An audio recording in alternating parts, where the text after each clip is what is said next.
Bonjour à tous, c'est demain que le président de la République Alassane Ouattara va prononcer son discours sur l'état de la nation face aux deux chambres du Parlement. Sur le sens de cette communication, suivons les explications de Mama Traoré. Ce sera la deuxième fois dans l'histoire de la Côte d'Ivoire que les deux chambres du Parlement seront réunies en congrès pour une adresse du président de la République sur l'état de la nation. Cet exercice de communication entre les pouvoirs exécutifs et législatifs est prescrit dans l'actuelle Constitution en son article 114. Le discours sur l'état de la nation est un repris du modèle américain, du discours sur l'état de l'Union, où le président de la République vient devant le Parlement, sachant que le Parlement est à la fois le pouvoir législatif, mais surtout le représentant du peuple. Ce sont ces élus-là qui représentent le peuple. Donc il fait un point dans ce discours de l'état de la nation. Le président de la République fera donc un point de la situation, une sorte de discours de politique générale sur à la fois les acquis, mais surtout les perspectives pour l'année qui suit. Ça enrichit la démocratie parce que même s'il n'y a pas de débat tout de suite, le débat se fera au niveau de la population. À la différence des adresses télévisées de fin d'année ou à la veille de la fête nationale, le chef de l'État tient son discours sur l'état de la nation en présence de plus de 300 parlementaires réunis, issus de toutes les obédiences politiques. Dans ce contexte mondial marqué par des crises sanitaires, sécuritaires et économiques, il va sans dire que cette adresse suscite des attentes. Avec la crise internationale qu'on connaît en Ukraine, ça amène des difficultés et donc le président de la République aura sans doute l'occasion de nous rassurer aussi les positions ivoiriennes, nous rassurer aussi sur les mesures qu'il entend prendre pour que la Côte d'Ivoire résiste mieux à la crise. Il y a eu des changements gouvernementaux avec pour obligation de réduire le train de l'État. Peut-être aurait-on des annonces de ce point de vue-là.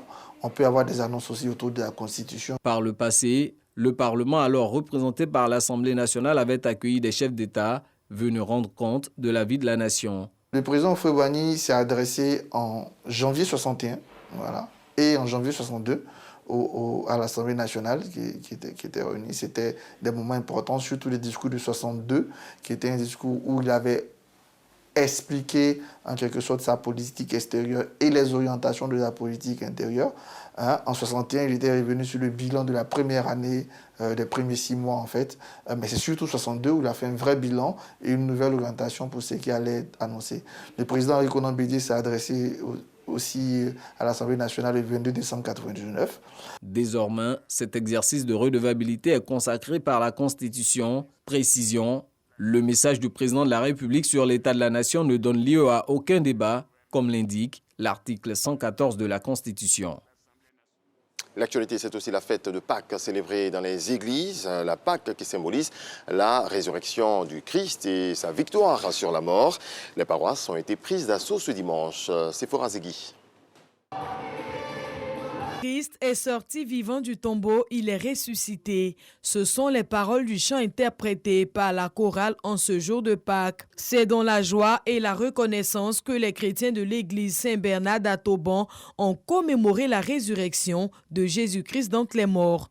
En ce jour de fête de Pâques, c'est vraiment l'occasion pour nous de venir fêter la résurrection du Seigneur Jésus-Christ qui est mort à la croix pour nos péchés, et c'est vraiment un moment important à fêter pour moi en famille et en église. Si la Pâque est une foi affirmée pour les uns, elle est une source de pardon, d'amour et de rapprochement pour les autres. Un événement qui produit pour nous un changement majeur, qui donne la grâce à l'humanité tout entière de faire l'expérience de l'amour de Dieu, et cet amour se traduit par le don total de Jésus-Christ, son Fils, et par sa puissance qu'il manifeste à travers la victoire qu'il a opérée sur la mort.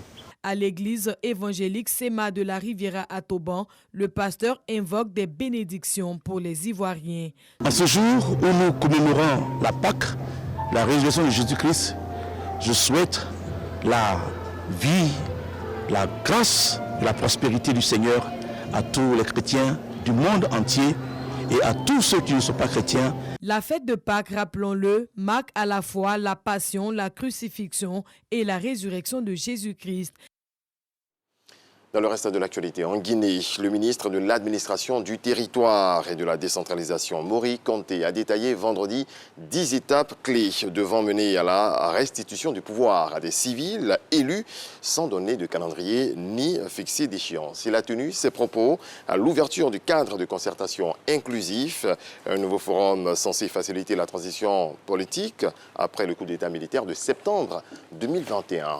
Point final, merci à toutes et à tous de nous avoir suivis.